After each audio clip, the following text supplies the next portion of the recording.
Are you on the edge? Can't decide if you want Jesus or the world? Well, today, let's talk about that.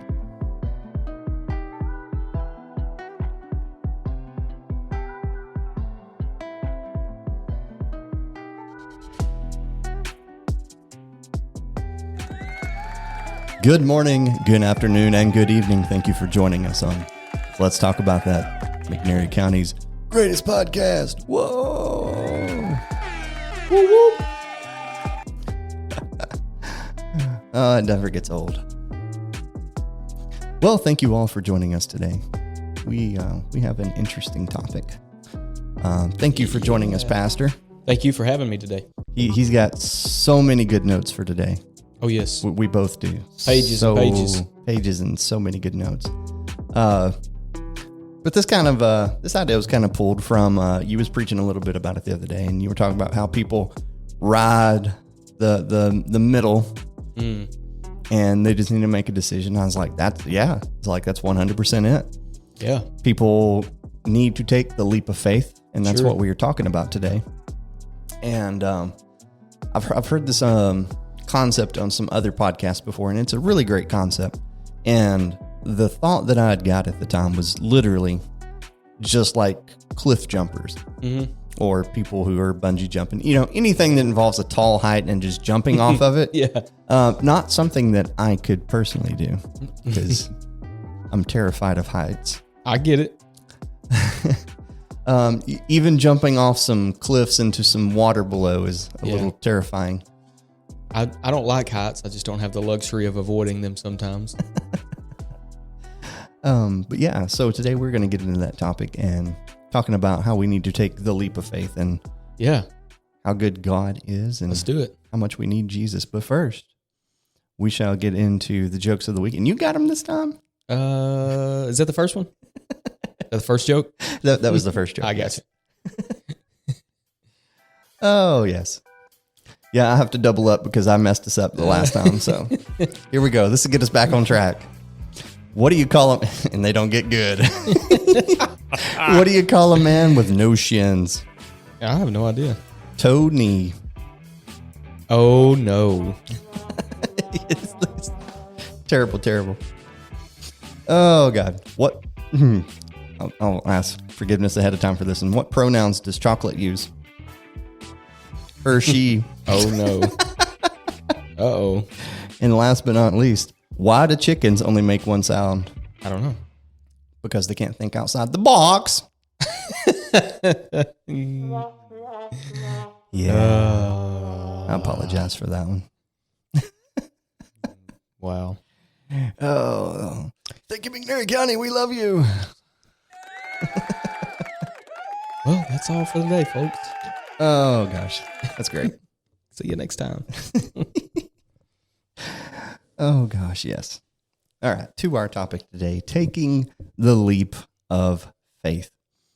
So, yes, there are a lot of people in our society and in our churches that ride the middle, ride the fence, so to speak, and we've got to make sure that we just go all in on Jesus. Sure. That we got to jump off the cliff and just go straight for it. But kind of going back to that analogy earlier, we've been to the Buffalo River a few times. Yeah. Just a few. More than we can count at this point. Yeah, that doesn't take much for me, though. But joke number 3. Anyways, but there are some cliffs down through there. One specific one that I absolutely love. We all do. You don't like it as much now, I hear. I like the cliff. The rope swing. I don't like the journey getting there. The journey could be quite treacherous. Depending what you encounter along that journey. What kind of critters? Oh, it's the critters I can handle. If they have legs, I can handle. That's fair. It was a no leg critter. Yeah, but they're going to have shoulders. This one had no shoulders. Oh, head, shoulders, knees, and toes. He had none of those. It had none of those. But yeah, so there is the rope swing that we all absolutely love and adore, and there are a few more cliffs before them, but those are a little bit outside of my comfort zone. But most everybody always has the same advice. When you get up there to go do one of those, you just got to do it. Just jump. Like Nike, you just got to do it. Just got to go for it. Just got to jump. Yeah. In some cases, you just need somebody to give you a little push. Or a push. That's right. But that rope swing is the exact same way. And it doesn't matter how many times we've done it. At this point, we have done the rope swing probably more than we can count. Oh, I'm sure. Because we probably stay an hour there when we go. Yeah. Or until our bodies are too sore to swim across. Yeah, well, now that we're older, we definitely don't spend as long as we used to. And we have to beg somebody to come pick us up. with right. their kayak. Anyways. See, we got smart. We started parking our kayaks at that spot. Uh-huh. Except for that one time the water was too high. That's and right. we couldn't park. Anyways. But it doesn't matter how many times we've been. I always get the butterflies in my stomach. Even for that first swing, you're dreading it. You're like, I can't do this. You're like, what happens? What if something goes wrong? What if something breaks? What if something's in the water? What if something's in the water? But what if it doesn't? What if you have the time of your life? Yeah. I say all that to say that just in your faith, in your relationship with God, in your servanthood to God, just take the jump, take the leap of faith because, what if you get a broken heart along the way, or what if something happens or you get scared? Because God will take you some places that are absolutely terrifying in your life. Sure. But then I come to the realization that it's like standing on the edge of a cliff and you look out and you can't see. It's pitch dark. All you see is just a little bit of cliff around you. And you're like, I know I've got to jump. Yeah. But how far is that jump going to take me? Mm. And my thought went to that same thing, in our walk with God, if we take that leap of faith, whether it be our calling for God or our servanthood to God, we're doing something to work in his kingdom. How far is that leap of faith going to take us? Yeah, that's good. But that's really the thing about it is, and truly this terrifying thing for myself, to take a leap, you don't know necessarily what is below the surface. Just like when we jump off into that river, we don't necessarily know that there aren't any rocks. Absolutely. We just know that we've seen a couple of other goofballs do it, and they came up relatively unscathed. So it's okay. Yeah. But even though that you can't see below that surface, you don't know exactly how far that how far that fall is going to take. Yeah. But it's important that you do take that because there's amazing things in store for your life if we just take the leap of faith and get out of our comfort zone, because God will take us to deep places. Sure. Pardon the pun, but yeah. And sometimes that's the most scary part of it, is that God will take us to deep places. Sure. Places that make us uncomfortable, places that get us out of our comfort zone. So jump to our first question here. Why is it that people cling to the edge or ride the fence, however you want to say this, instead of taking the leap of faith and just going all in on Jesus? I think the main thing is just like you were talking about, the unknown. That's where we really have to face our faith. True. We have to come to grips with it. We can say that we are people of faith all day long, but what do we do when God brings us to a place where we have to trust him? Yeah. It's so easy to just... And it's inevitable. He's going to. Oh, absolutely. And I think he does it on purpose. Absolutely. I think he intentionally leads us to that place where we have to say, this is as far as flesh can take me. Yeah. If I'm going to go any deeper, if I'm going to go any further, then I'm going to have to trust God. And I think that hits the nail on the head, that is the scariest part, is that we can't trust or we can't rely on ourselves anymore. Yeah. We've talked about it on here before. God likes to take us deeper. Man likes to take us higher. Yeah. Even Satan in the wilderness, he took Jesus to the pinnacle. That's true. He took him up. It's like, and here's Jesus who's always lowering himself. Man has a desire to go higher. That's why we know more about outer space than we do our own ocean. That's deep. Because no pun intended. But because that's deep. Man has a desire to go higher, not deeper. Yeah. Because deeper takes a lot more work. It's crazy to me that it's harder to go to the depths of the ocean. I mean, I understand the pressure. I'm not saying I don't understand the physics of it. That's not what I'm saying. Right. It's amazing to me that we would rather go higher than deeper. Rather than exploring our own Earth, the planet that we're on, we would rather spend more time figuring out how to explore other planets because they're higher. That's true. I think we tend to cling to the edge, and maybe one of the questions is going to be more pointed toward people that have already taken the leap, but maybe they keep looking back, keep looking back behind them or whatever. I think we have how much do I give? How much do I trust? Because once I take this leap, sometimes we take these leaps. There's no going back. That's the point. Absolutely. If I cross this line, do I really want to let go of my old life? Do I ever want to let go of who I used to be?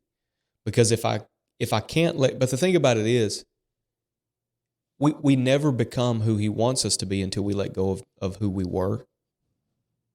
We can't become, he said he's given you power to become the sons of God. That's good. We can't become until we stop being. I know that's good though. Sounds kind of paradoxical, but we cannot become something. We can't become a new creature when we're so set on being who we've always been. See, I think that's the point too, is that again, it's outside of our reality. It's outside of our scope. It's outside of our abilities. Because man, we like to do everything ourselves. We like to figure out how we can jump off a cliff and not die. Yeah. How we can go so deep in the ocean and get away with it, or anything like that. Absolutely. We like to look at how we can do it, how science can tell us to do stuff. That's right. But God works the end of flesh. Beyond. You have to come to the end of flesh. Yeah. I'll never forget laying my hand on somebody's head one time, and I knew without a shadow of a doubt that God was going to heal them. Wow. I mean, I felt it in the spirit. This is the moment. Faith was soaring. I mean, I expected them at that moment. I expected healing to be. I expected a miracle right then. Wow. I laid my hand on their head, and it was, the moment my hand touched their head, it was just cold. I don't even know how to explain it. It was like cold as ice. Not their head necessarily, but just the feeling. And I jerked my hand back, and I said, "What in the world is going on?" Wow. And God said they don't want to be healed. Oh. And they don't want to be healed because they don't know who they would be when they were. Because the healing always requires change to happen. That's so deep. Even if we look at that in the natural, that's 100% accurate, because you get a cut on your arm, something has to change. New skin has to grow. New skin has to develop. And, He said now if he's healed, something will be required of him. Wow. No longer will the four men be carrying their friend around. The friend will be required to take him, to carry him on. Carry his own bed. That's right. Wow. That's right. Oh my goodness, that's deep. And that's so good. It was so weird to me in that moment because I was so sure of it. But while my faith in God was at that moment, not saying it always is, but at that moment it was absolute. Yeah. Without a shadow of a doubt, it was childlike faith. I expected it to happen right then. That's expectation on what was there. But I'll never forget the way that I felt. And I can say that I've never felt that before then or since, but I'll never forget how that felt in me. Wow. It was just like, if you've ever grabbed a hold of an icicle, like hanging from the gutter or something of your house, it was like that to me. It was just that cold, lifeless sensation. Yeah. But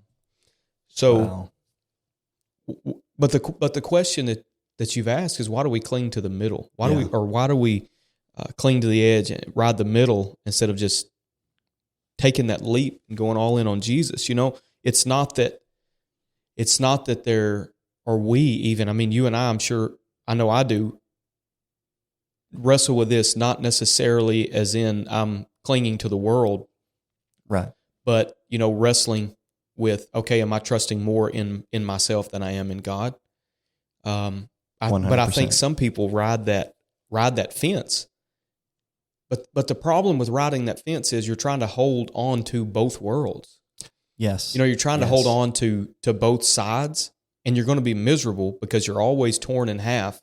You're always going to be going to be wondering, well, if I gave all myself to God, what would happen? If I gave all myself to the world, what could I be? What could I do? Now, when you sell out and you give all yourself to God, you realize that no matter what you would have become or how successful you would have been in the world, it doesn't compare to the places that God will take you and what God will do with you. No, not even at if all. even if you stay in your hometown. I'm not saying He's going to take you to lofty heights, and I'm just Right. saying He's the greatest adventure will be the one that you take with Jesus. That riding the road, the middle of the road, those are the most miserable times in our life when we cannot decide who we want to serve, what we want to serve, what we want to do. I think I said that one time about Elijah. He asked the people, make a decision. Yeah. You with the prophets of Baal, or are you going to serve the one true living God? Who are you going to serve? And nobody answered. You got to make your mind up. Nobody said a word. And that's what I think I was trying to get to. I don't know if I ever said that, but I think that he would have just walked away if they would have said, we're going to serve Baal. Or if they would have said, we're going to serve Jehovah. I think he would have just walked away. But instead, nobody answered. And he said, fine, you can't decide. I'm going to show you who's the true God.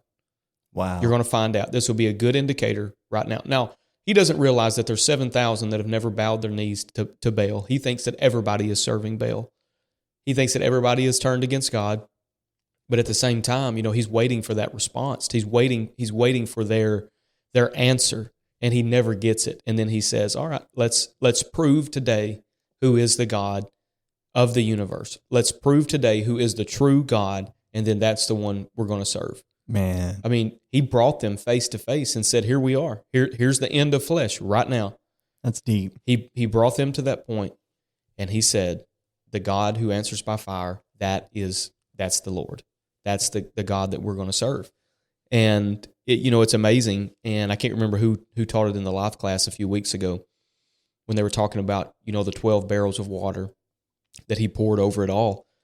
That always blows my mind as I'm considering, they're in this drought for 3.5 years. The drought's coming to an end, so we know that they're close to 3.5 years being in the drought. Yet he finds 12 barrels of water to pour over everything, pour over the sacrifice, to pour over the altar, to pour over the wood. He soaks everything.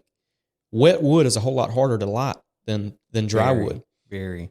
So Elijah said, I don't want anybody to think that this is some tomfoolery. This is some shenanigans going on here. This is not some parlor trick.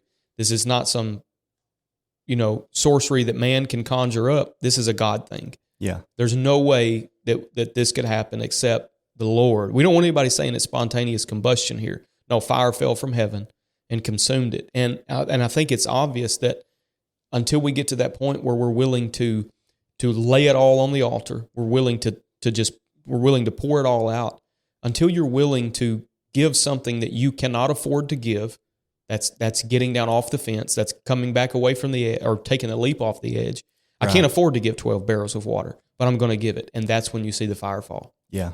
When the people gave, or at least Elijah gave something that he couldn't afford to give, that's when the fire fell from heaven.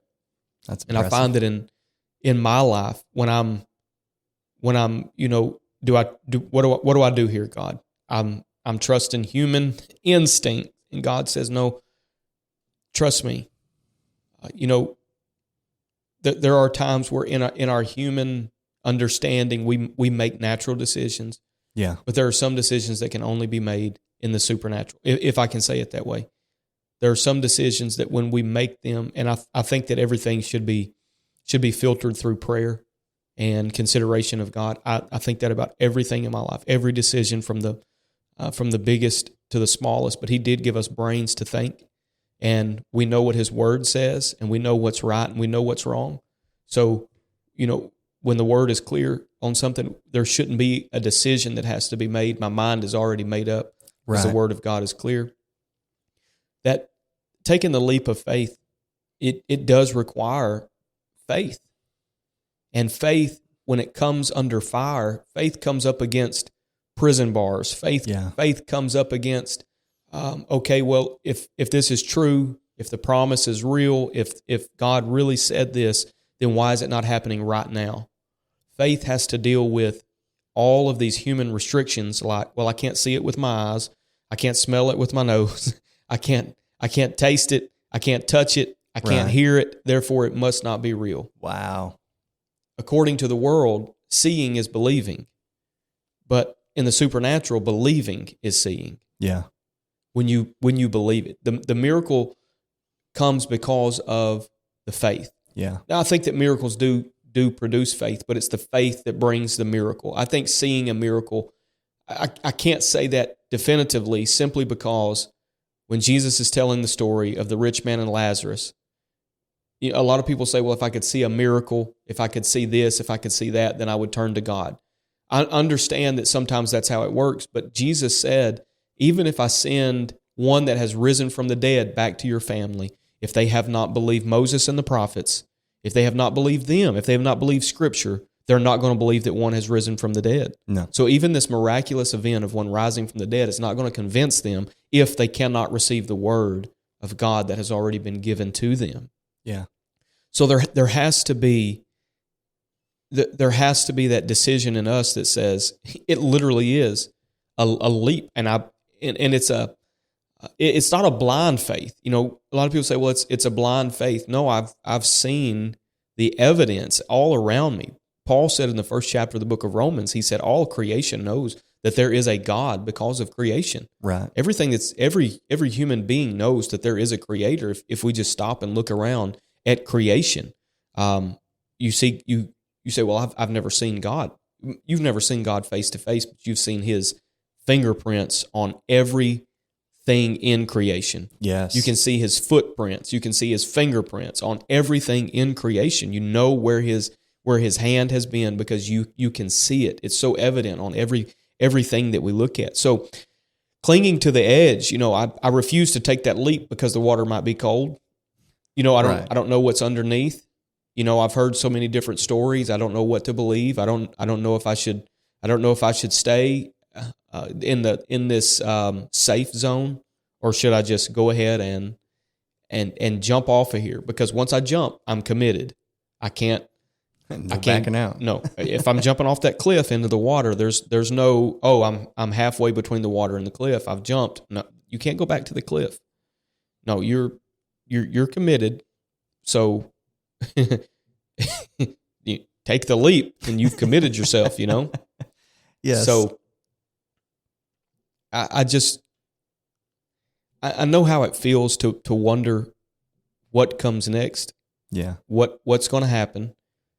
Oftentimes, and I was told a long time ago, he said, if you're ever going to push forward and move forward, you're going to have to learn how to let God take control of your mind because you're paralyzed by analysis. Wow. I mean, I'm in a room painting, and this guy walks in, and we're in the room for 10 seconds together, and he looks over at me and he says, you've got a problem. What? I was like, no doubt. Several. I have many issues. I have a subscription, brother. And he's like, no, seriously. He said, I just want to speak a word into your life. He said, you're paralyzed by analysis. And he said, from this moment on, he said, you're going to have to let God take control of your mind. Wow. And I'm like, bro, you don't even know me. Like how? What? I was like, where'd you even come? I don't even know your name. So we finished painting the room. What kind of prophet stuff is this? What are you doing? Yeah. I mean, he did. He spoke a word into my life, and still to this day, when my mind starts running 1,000 different directions, I'll stop and I will remember that moment painting that wall, and I will say, okay, God, take control of my mind, and wow, whatever you want for this situation, that's the decision I'm going to make. Whatever you want to do, not me, not what I want, not my will, but your will be done. And I get peace because I get to stop thinking about how it's all gonna come together. There's no sense in me and God worrying about it. So, oh man, might as well just let him. Wow, just let him have it all. What color was the wall? Yeah, about the same color, about like a camel color. It was actually we were actually thinning out the paint, and the next thing he said after that was, "Oh wow, y'all are thinning out this paint. You know what that means?" And I was like, "Here we go. Repaint, you thinner." Yeah, you're right. Oh gosh, I was like, "Don't you have another room you can paint?" At this point, this is great. Yeah. Oh, so to lead into our next question, and we probably got too many to list here, but we'll try to give 1 or 2 or 3 or 500. We'll see. Just if you just want to default and say the whole Bible, I get Man. Can you give us some biblical examples of people who took that leap of faith? Two of my favorite Bible characters are Abraham and Moses. Yes. And I was going to say the same. There's a couple of times in Moses' life, I'm like, what are you doing? God tells him to do something and he refuses. Even one time, God says, I'm going to kill you. We don't like to talk about God in that sense. We like to just forget that God said, Moses, I'm going to kill you because you will not circumcise your son. Wow. And Moses' wife picks up a rock and circumcises her son. And she says, Moses, you're a bloody husband to me. Wow. God was literally about to strike him down, and his wife saved him. That's incredible. So I've never thought about it that way. That's not a good example of what the question was. But that's just to say that even these great men of faith, these great men of Scripture, they still struggled. They still struggled. Absolutely. Abraham, man, God tells him to go out. He's like, and the Bible says he went out not knowing where he went. He started walking, and God says, "I'm going to give you the land. I'm going to give you this ground. Where are you going to walk?" God, even Abraham, God tells him. He says, "When you come out, don't take any of your kinsmen with you." And he brings Lot. Yeah. He has a moment of weakness. He brings Lot with him, and then what happens? Well, both of their numbers of their livestock grew, and they started fighting amongst themselves. Their herdsmen started fighting, and Abraham looked at Lot and he says, choose where you want. Yeah. You want the well-watered plains or you want the wilderness? And Lot says, I want the well-watered plains. I don't have to dig any wells. It's already ready. We go in and we're ready to just continue as we are. So they split up, and Abraham says, okay, you go to the well-watered plains. And God says to Abraham, he says, you go, and wherever you put your feet, I'll give you that ground. That's such a good story and example of human spirit versus supernatural spirit or faith. Because so what most people never... We don't want the hard stuff. Absolutely. What most people never consider is Abraham rightfully should have taken the well-watered plains. Yeah. And then that promise could have fallen to Lot. I'll give you wherever you put your feet. Wow. But Lot misses it because he wants the well-watered plains, which should have been given to Uncle Abraham, considering the fact that he's been so nice and kind, and it would be the honorable thing to do. But like you said, I think there could be an analogy made there between flesh and spirit. Flesh wants the easy way out. Yeah. And, sometimes, well, I would say every time, the Spirit takes us through the wilderness, not the well-watered plains. That's fair. I mean, show me one person in the Bible that didn't have a wilderness. Yeah. That God did something miraculous with. Wow.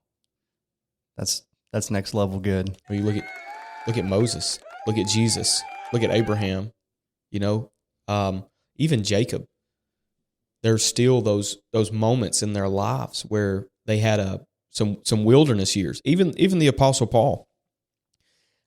Abraham, going out, not knowing where he goes. He doesn't stagger at the promise of God.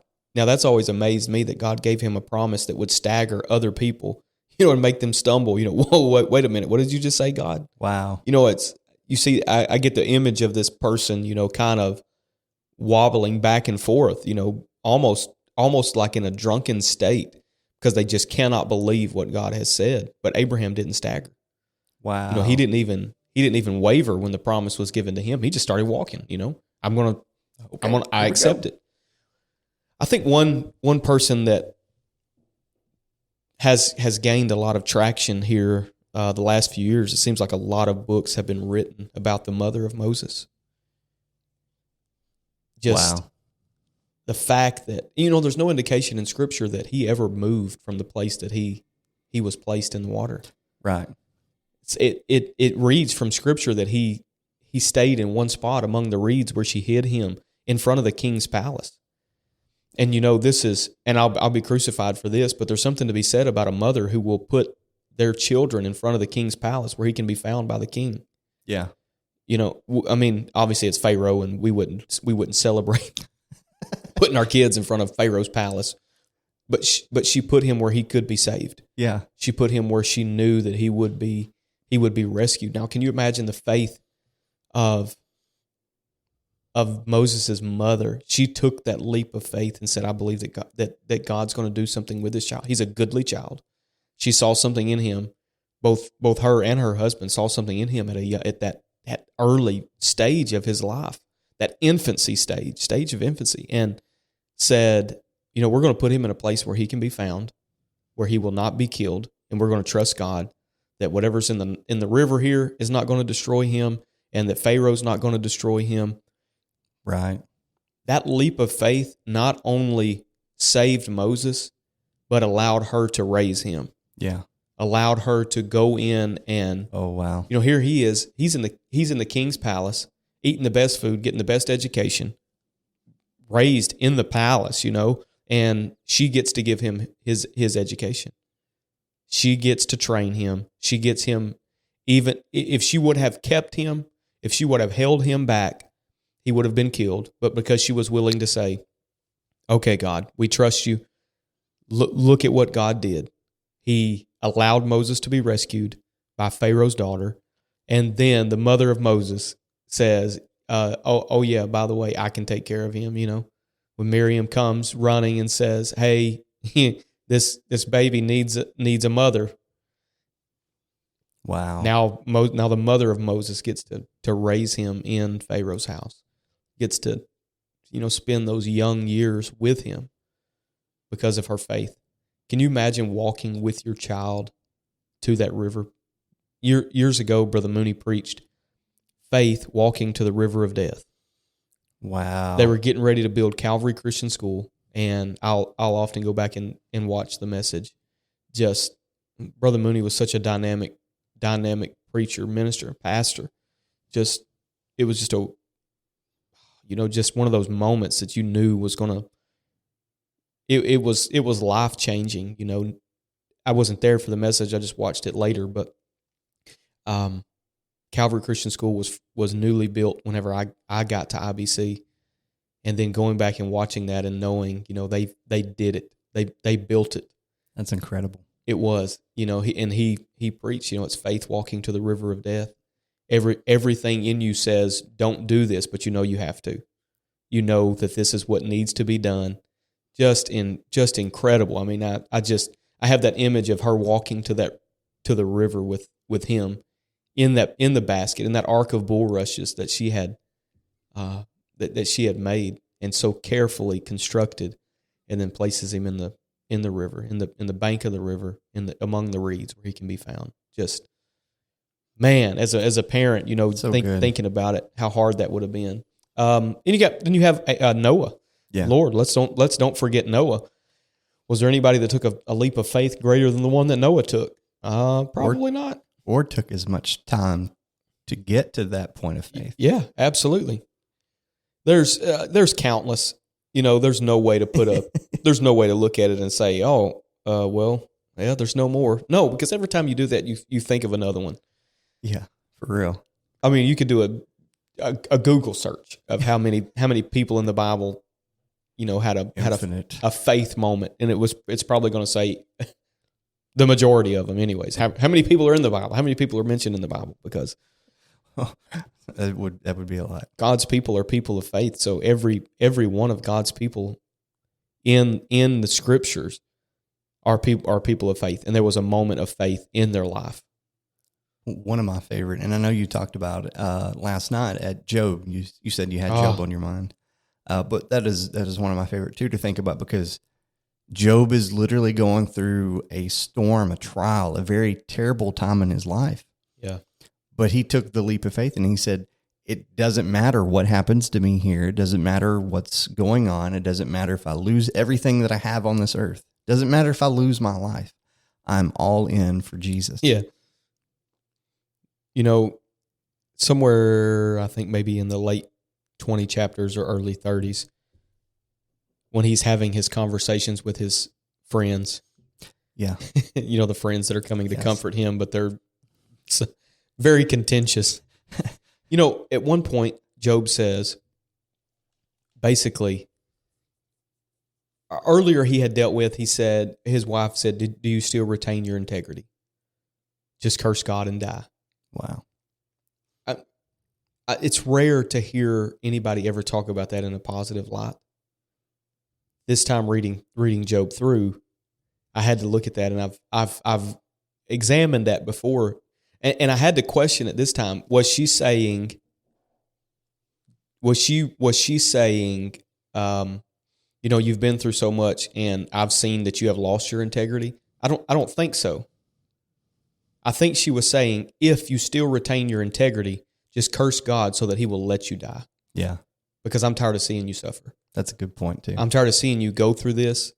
Just if you're still a man of integrity, you know, just curse him so that he will allow you to die. But it's a contradiction because my integrity won't allow me to curse him, you know.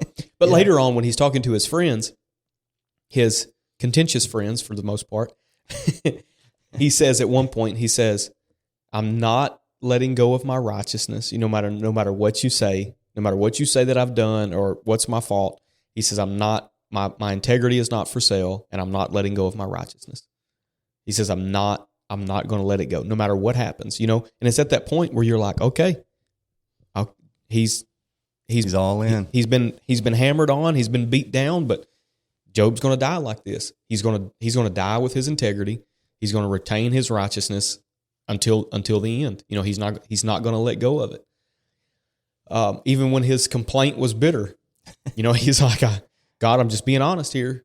I'm not sure how this is going to work out, but here it is. So, so good, man, Job. You know, so many times we want to say, I can identify with Job. We like to pretend like we're the protagonist. No, we're Job's friends. Don't lie to yourself. More times than not. I mean, how many of us can really identify with Job? Truly, yeah.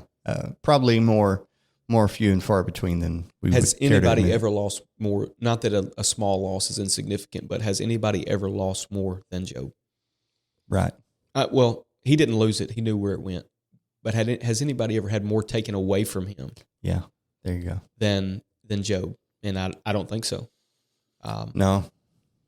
But even through it all, Job's like, yeah, this is not. That's not.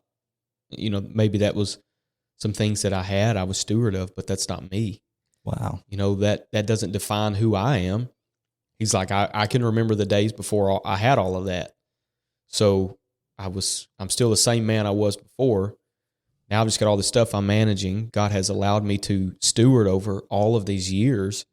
And now Job's like, how is it that can I accept the blessings of God, but not accept the curses? Can I accept the good, but not the bad? That's so good. And Job, that famous line, naked came I into the world and naked shall I leave.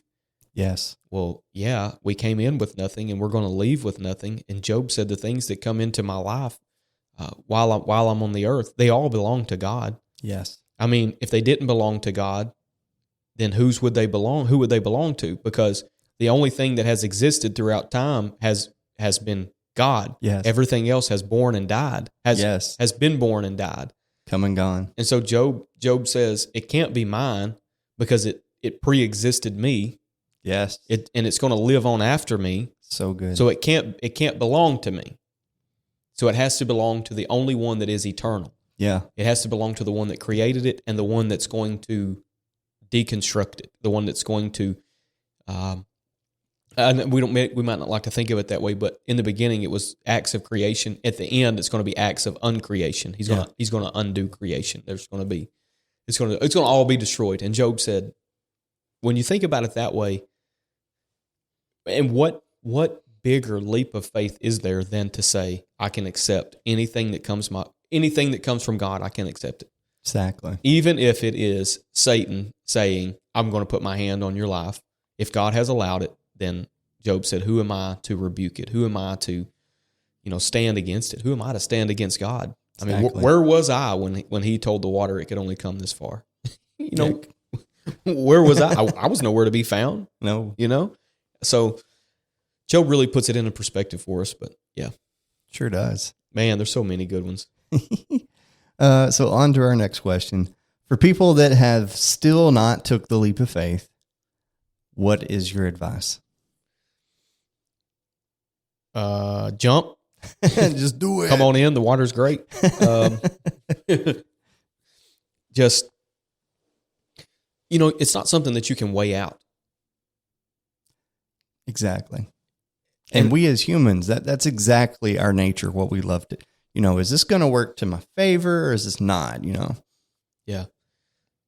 So the problem is, before we take the leap, we're in flesh, and it's impossible for flesh to understand the things of the Spirit.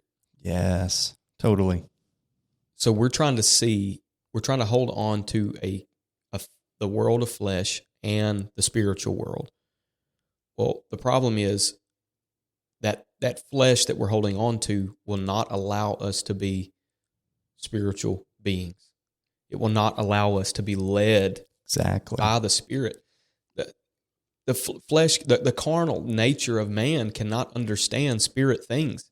That's why you can have the top CEO in the country can come into the church and try to organize everything, but that doesn't mean you're going to have a growing spiritual church. No. You might have a lot of people that show up, but that doesn't mean you're going to have a spiritual organism that's thriving, because the natural man cannot lead in the Spirit. The natural man cannot even understand spiritual things, and we're not as the church. We're not trying to have country club church or whatever where everybody just comes together and we just have a good time. No, we're trying to have a move of God. We're trying to have this. We do have a supernatural encounter with God. Yes. We are not trying to, see if we can make the music. I said this a while back. If what I feel while the music is playing or the song is being sung, if what I feel is no different than what I feel when I hear the national anthem, it's not God. I don't think that I get chills that run up and down my spine and tears that stream from my eyes when I hear the national anthem because God is moving on me. No. So how do you know that that's different than the music that's driving you? I'm getting into an area here I didn't want to get into, but but no, it 100% makes total sense because, again, going right back to supernatural versus natural, like they're two totally different entities. And if you try to work in one without the other, it can't be done. You can't work in the supernatural while being in the natural because they work outside of totally different. No, he said if our gospel is hid to them that are lost. Exactly. Can't even understand. The preaching of the cross is foolishness. Because to the natural, I'm going to give all my money so that I can do something, help people. Why? Natural flesh says, why give that away? You're going to need it at some point. Yeah. That's yours. You've worked hard for that. Why would you do something? And Spirit says when you give it away, you're more blessed. Exactly. Totally contradicts each other. Yeah.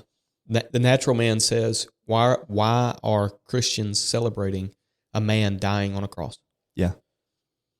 But to the Christian, to the spiritual man, we say that is our victory. Yeah. The price was paid at Calvary. Because that is a great point. If you look at that in the natural, just say you were there that day looking at it in the natural.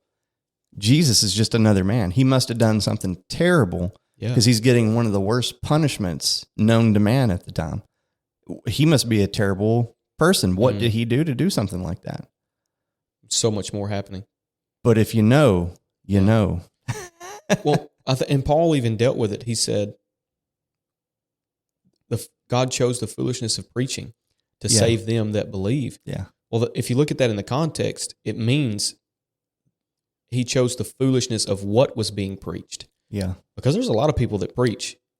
Every rapper that sings their song, or they're preaching, they're declaring something. They're telling you their message. They're not preaching the gospel, but they are declaring something. Yeah. So when we preach Christ, when we preach the cross, it's foolishness to them that are lost. 100%. It is only made sense to those that believe, to those that have taken the leap of faith. So for our eyes to be open, there has to be that leap of faith, and to what we do, and some of the things that we say and some of the things that we believe, they don't make sense to people that have never been born again of the Spirit. Exactly. Because spiritual things cannot be discerned in the carnal. Exactly. The carnal man cannot accept it, cannot understand it. The cross is foolishness. The gospel is foolish. How does that save us? Even the application of the gospel is foolish because it's only spiritually discerned. Yeah. What's the purpose? What's the point? 100%.